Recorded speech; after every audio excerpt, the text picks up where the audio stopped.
আসসালামু আলাইকুম। সংবাদে আপনাদের সবাইকে স্বাগত জানাচ্ছি। আমি ফিরোজ তোহা। শুরুতেই আরবে কেবলস সংবাদ শিরোনাম। বাংলাদেশের সর্বশেষ গুরুত্বপূর্ণ আপডেট সংবাদে আপনাকে স্বাগত। শুরুতেই সংবাদ শিরোনাম, পরে বিস্তারিত। শুরুতেই জানাবো, চলন্ত ট্রাকে তরুণীকে ধর্ষণ করার দায়ে ট্রাক চালকের আমৃত্যু কারাদণ্ড। সিরাজগঞ্জ চলন্ত ট্রাকে প্রতিবন্ধী তরুণীকে ধর্ষণের দায়ে সোহেল রানা নামে এক ট্রাক চালককে আমৃত্যু কারাদণ্ড দিয়েছে আদালত। একই সঙ্গে তাকে 50,000 টাকা জরিমানার আদেশ দিয়েছে আদালত। আজ 30 জানুয়ারি দুপুরে সিরাজগঞ্জ নারী ও শিশু নির্যাতন দমন ট্রাইব্যুনাল 2 এর আদালতের বিচারক মোসাম্মদ সালমা বেগম এ রায় দেন। এরপর জানাবো, বিদেশে পালাতে গিয়ে বিমানবন্দরে জেলা ছাত্রলীগের সাধারণ সম্পাদক গ্রেপ্তার। বিদেশে পালানোর সময় নিষিদ্ধ ঘোষিত সংগঠন বাংলাদেশ ছাত্রলীগের পাবনা জেলা শাখার সাধারণ সম্পাদক মীর রবিউল ইসলাম সীমান্তকে গ্রেপ্তার করেছে ইমিগ্রেশন পুলিশ। আজ দুপুরে দেশ থেকে চেষ্টাকালে ঢাকার হজরত শাহজালাল আন্তর্জাতিক বিমানবন্দর থেকে তাকে গ্রেপ্তার করা হয়। এদিকে সীমান্তে সেই কাঁটাতারের বেড়ায় এবার বাঁশ লাগালো ভারতীয় সীমান্তরক্ষী বাহিনী বিএসএফ। লালমনিরহাটের পাটগ্রাম দহগ্রাম সীমান্তে শূন্য রেখায় লাগানো সেই কাঁটাতারের বেড়ায় এবার বাঁশের বাতা বেঁধে শক্ত করা হয়েছে। ভারতীয় সীমান্তরক্ষী বাহিনী বিএসএফ এর পহরায় ভারতীয় নাগরিকরা বাঁশ বাঁধছে, এমন একটি ভিডিও সামাজিক যোগাযোগ মাধ্যমে ছড়িয়ে পড়েছে। জানাব, ছাত্ররা রাজনৈতিক দল গঠন করবে। ফাইন্যান্সিয়াল টাইমসকে অধ্যাপক ডক্টর ইউনুস। অন্তর্বর্তীকালীন সরকারের প্রধান উপদেষ্টা অধ্যাপক ডক্টর মোহাম্মদ ইউনুস ব্রিটিশ পত্রিকা ফাইন্যান্সিয়াল টাইমসের সঙ্গে সাক্ষাৎকারে বলেছেন, ছাত্ররা রাজনৈতিক দল গঠন করবে। এ লক্ষ্যে তারা দেশজুড়ে লোকজনকে সংগঠিত করছে। এদিকে জালিয়াতের মহারানী তুরিন রসুল রাষ্ট্রপতির কার্যালয়ে বহাল। বার্লিনে বাংলাদেশের দূতাবাসে কর্মরত অবস্থায় জালিয়াতির এবং প্রতারণার মাধ্যমে প্রায় কোটি টাকার আর্থিক দুর্নীতি করেছে রাষ্ট্রপতির কার্যালয়ের উপসচিব কাজী তুরিন রসুল। প্রকৃত বাড়ি ভাড়ার পরিমাণ গোপন করে ভুয়া চুক্তিপত্র বানিয়ে জাল স্বাক্ষর এবং সিলমোহর ব্যবহার করে প্রতারণার মাধ্যমে 2019 সালে অক্টোবর থেকে 2023 সালের জুলাই পর্যন্ত 46 মাসে ৭৯,১৮৯ ইউরো সমপরিমাণ ৯২,৪৫,৫৫৩ টাকা আত্মসাৎ করেছে প্রশাসন ক্যাডারের এই কর্মকর্তা। শুধু আর্থিক দুর্নীতি নয়, দায়িত্ব পালনে অবহেলা, বেআইনি কূটনৈতিক পাসপোর্ট থেকে সাধারণ পাসপোর্টে পরিবর্তন, দূতাবাসের গুরুত্বপূর্ণ তথ্য নথি সংরক্ষণে অনিয়ম সহ সীমাহীন দুর্নীতিতে জড়িয়েছেন আলোচিত এই কর্মকর্তা, কিন্তু তিনি এখনও তার চাকুরিতে বহাল রয়েছেন। এবং সর্বশেষ জানাবো, কোন মহল ফ্যাসিবাদের তোষণ করলে জনগণ ক্ষমা করবে না, বললেন উপদেষ্টা নাহিদ। গণমাধ্যমের স্বাধীনতা পুঁজি করে কোনো মহল ফ্যাসিবাদের তোষণ করলে জনগণ তাদের ক্ষমা করবে না বলে মন্তব্য করেছেন তথ্য সম্প্রচার মন্ত্রণালয়ের উপদেষ্টা মোহাম্মদ নাহিদ ইসলাম। প্রিয় দর্শক, এতক্ষণ শুনছিলেন সংবাদ শিরোনাম, এবারে বিস্তারিত। তবে তার আগে বন্ধুরা, অনুরোধ থাকবে এই সংবাদটিতে একটি লাইক দিন। এই চ্যানেলে আপনি নতুন হয়ে থাকলে আমাদের সংবাদটি দেখতে দেখতে চ্যানেলটি সাবস্ক্রাইব করে রাখুন। কমেন্ট করে বন্ধুরা আপনার মূল্যবান মতামত জানিয়ে দিন আপনি বিশ্বের কোন দেশ থেকে বা বাংলাদেশের কোন স্থান থেকে আমাদের সংবাদটি দেখছেন এবং শুনছেন। এবারে বিস্তারিত। চলন্ত ট্রাকে তরুণীকে ধর্ষণ, ট্রাক চালকের আমৃত্যু কারাদণ্ড। সিরাজগঞ্জে চলন্ত ট্রাকে এক প্রতিবন্ধী তরুণীকে ধর্ষণের দায়ে সোহেল রানা নামে এক ট্রাক চালকের আমৃত্যু কারাদণ্ড দিয়েছে আদালত। সেই সঙ্গে তাকে 50,000 টাকা জরিমানার আদেশ দেওয়া হয়েছে। আজ সিরাজগঞ্জের নারী ও শিশু নির্যাতন দমন ট্রাইব্যুনাল 2 এর বিচারক মোসাম্মদ সালমা বেগম এ রায় দেন। দণ্ডপ্রাপ্ত সোহেল রানা বগুড়া জেলার আশুকোলা দক্ষিণপাড়া গ্রামের মনসুর আলীর ছেলে। সিরাজগঞ্জ নারী ও শিশু নির্যাতন দমন ট্রাইব্যুনাল 2 এর আদালতের সরকারি কৌঁসুলি অ্যাডভোকেট মাসুদুর রহমান বিষয়টি নিশ্চিত করেছেন। মামলা সূত্র থেকে জানা গেছে, 2021 সালের 22 জুন বিকেলে সিরাজগঞ্জের যমুনা সেতুর পশ্চিমে সায়দাবাদ রেল স্টেশনের সামনে ট্রাকের কেবিনের ভেতরে ভিকটিমকে ধর্ষণ করা হয়। ওই সময় দেশে করোনা ভাইরাসের কারণে লকডাউন চলছিল। স্বাভাবিক গাড়ি চলাচল বন্ধ থাকায় চন্দ্রা থেকে ভিকটিম সহ 2 জন পুরুষ যাত্রী নিয়ে ট্রাক চালক সোহেল রানা এবং হেলপার ওহাব শেখ বগুড়া দিকে যাচ্ছিল।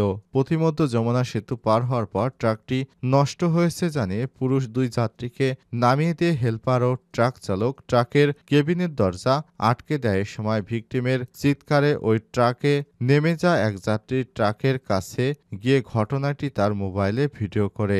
আসামিরা বিষয়টি বুঝতে পেরে দ্রুত ভিকটিম সহ ট্রাক নিয়ে বগুড়ার দিকে চলে যায়। তখন ওই যাত্রী 999-এ ফোন করে পুলিশকে বিষয়টি অবহিত করলে পুলিশ কড্ডার মোড় এলাকা থেকে চালক ও হেলপার সহ ট্রাকটিকে আটক করে এবং ভিকটিমকে উদ্ধার করে। এই ঘটনায় একটি মামলা দীর্ঘদিন ঝুলেছিল, অবশেষে তাকে আমৃত্যু কারাদণ্ড দিয়েছে আদালত।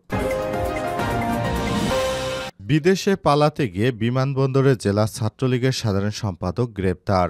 বিদেশে পালানোর সময় নিষিদ্ধ ঘোষিত সংগঠন বাংলাদেশ ছাত্রলীগের পাবনা জেলা শাখার সাধারণ সম্পাদক মীর রাব্বিউল ইসলাম সীমান্তকে গ্রেপ্তার করেছে ইমিগ্রেশন পুলিশ। জানা গেছে, দীর্ঘদিন আত্মগোপনে থাকার পর আওয়ামী লীগের এই নেতা বিদেশে পালিয়ে যাচ্ছিলেন। গোপন সংবাদের ভিত্তিতে তাকে গ্রেপ্তার করা হয়। গ্রেপ্তার করে তাকে ইমিগ্রেশন পুলিশের মাধ্যমে পাবনা পুলিশের কাছে হস্তান্তর করা হয়েছে। বিগত সরকারের সময় ছাত্রলীগের এই নেতা বিভিন্ন অপকর্মের সঙ্গে জড়িত ছিলেন বলে একাধিক সূত্র থেকে নিশ্চিত হওয়া গেছে। গত 5 আগস্ট শেখ হাসিনা পালিয়ে যাবার পর আত্মগোপনে থাকা আওয়ামী লীগের অনেক নেতাকর্মী গোপনে দেশ ত্যাগ করছিলেন। এর মধ্যে পাবনার জেলা সাধারণ সম্পাদকের এই নেতাও গোপনে হযরত শাহজালাল বিমানবন্দর ত্যাগ করার চেষ্টা করছিলেন। এরপর তাকে পুলিশ গ্রেপ্তার করতে সমর্থ হয়েছে। সীমান্তে সেই কাঁটাতারের বেড়ায় এবার বাঁশ লাগালো বিএসএফ।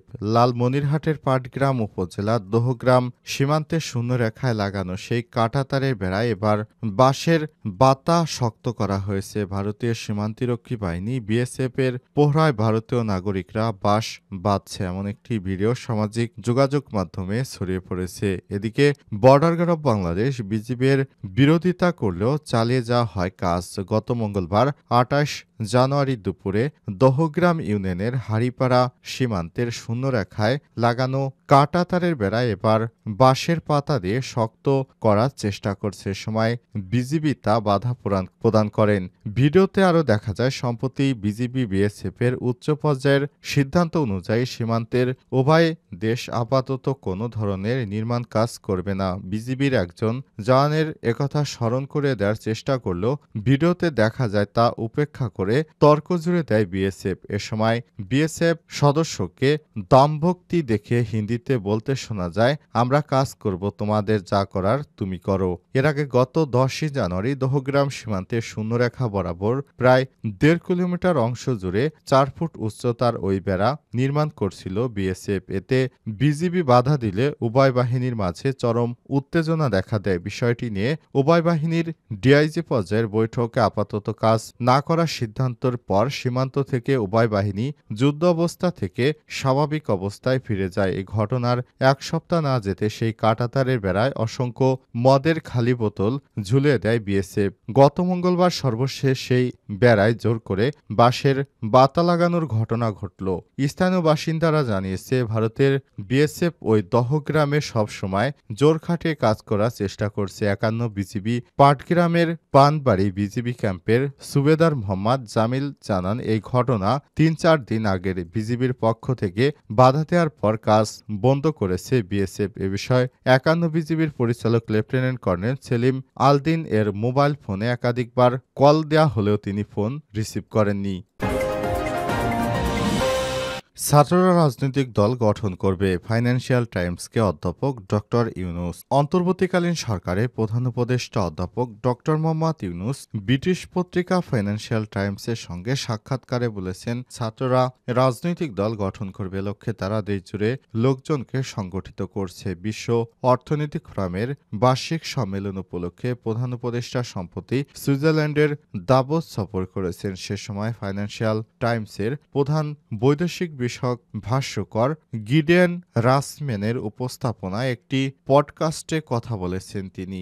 রাসম্যান রিভিউ নামের ওই পডকাস্টের কথোপকথনে লিখিত আকারে বৃহস্পতিবার প্রকাশিত হয়েছে। ছাত্রদের দল গঠনের প্রসঙ্গে আলোচনায় ডক্টর ইউনূস বলেছেন, একটি সম্ভাবনা হলো ছাত্ররা নিজেরাই একটি দল গঠন করবে। শুরুতে যখন তারা উপদেষ্টা পরিষদ গঠন করেছে তখন আমি 3 ছাত্রকে আমার উপদেষ্টা পরিষদে নিয়েছিলাম। আমি বলেছিলাম তারা দেশকে জীবন দিতে পারে, তাহলে তারা উপদেষ্টা পরিষদে বসতে পারে এবং জীবন দেওয়ার জন্য কি করছে সে বিষয়গুলো সিদ্ধান্ত নিতে পারে। তারা ভালো কাজ করছে। এখন ছাত্ররা বলছে, কেন আপনি আমাদের নিজস্ব দল গঠন করেন না? আমরা একটা সুযোগ নেব। তারা বলছে, আপনার কোনো সুযোগ নেই, এমনকি সংসদে আপনার একটিও আসন থাকবে না। কেন?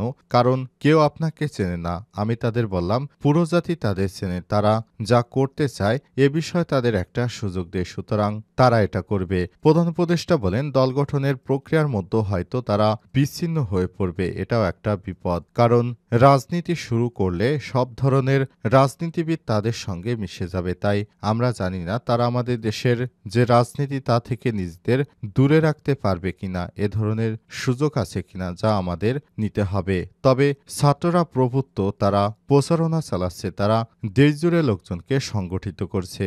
বাংলাদেশে আগামী জাতীয় নির্বাচন নিয়ে পডকাস্টের এক প্রশ্নের জবাবে প্রধান উপদেষ্টা জানান, তিনি নির্বাচনের সম্ভাব্য যে দুটি সময়ের কথা বলেছেন তা ভালো সময়, কারণ তিনি জাতীয় ঐক্য ধরে রাখছেন। তিনি এটা থেকে বিচ্যুতি হতে চান না।